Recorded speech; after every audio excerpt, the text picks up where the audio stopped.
զինվել կյանքի կոչելու համար։ Ես ուժեղ եմ, երբ ապավինում եմ Աստծո գերբնական զորությանը, ողորմությանը և շնորհքին։ Ահովհաննես 3:15-ում ասում է. «Ամեն ով որ իր եղբորն ատում են մարդասպան է, և գիտեք, որ ամեն մարդասպան հավիտենական կյանք չունի հաստատված իրենում»։ Մեր աշխարհում չափազանց շատ ատելություն կա, ժամանակն է, որ առավել լրջորեն վերաբերվենք այս խոսքին. ով իր եղբորն ատում է, մարդասպան է։ Մարդասպանությունը մտնում է ատելության դռնով։ Նախ և առաջ այս խոսքը սկսում է ամեն ով բառերով, իսկ ովը ներառում է բոլորին։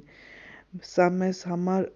զորանալու և շնորհքի մեջ աճելու հնարավորություն է։ Երբ հնազանդվենք նրա խոսքին, նա կզինի մեզ ապրելու ճշմարտությամբ։ Այս խոսքն ասում է, որ ով ատում է իր եղբորը, մարդասպան է։ Սրանից փախուստ չկա, դա հաստատ է։ Ես չեմ ուզում մարդասպան անվանվել, սակայն քրիստոնեական ընթացքից մեջ եղել է ժամանակ, երբ հայտնաբերել եմ, թե ինչպես է ատելությունը թաքնվում սրտիս մութ խորքում։ Արդյոք սա նշանակում է, որ ես հավիտյան դատապարտված եմ որպես օրինազանց կամ նույնիսկ մարդասպան։ Ոչ, եթե ապաշխարեմ և թույլ չտամ, որ խավարը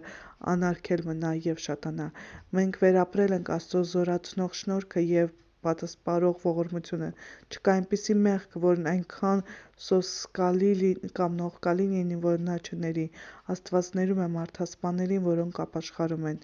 Մենք կյանքին նայում ենք թագավորության, ոչ թե երկրային դատական համակարգի տեսանկյունից։ Մենք այլևս պարզապես այս երկրի քաղաքացիներ չենք, որովհետև Սուրբ Գիրքն ասում է. ուրեմն այսուհետև այլևս օտար և պանդուխ չենք, այլ սուրբերի հետ քաղաքացի և Աստծո ընտանիք։ Եփեսացիներին 2:19։ Մենք կառավարվում ենք երկնքի բարձրագույն օրենքով և պատասխանատու ենք դրանց, ոչ թե երկրի օրենքների և դատարանի առջև։ Երկինքը չի կառավարվում քարի վրա փորագրված արտաքին կանոններով և կանոնակարգով, այն կերպարանափոխվում է,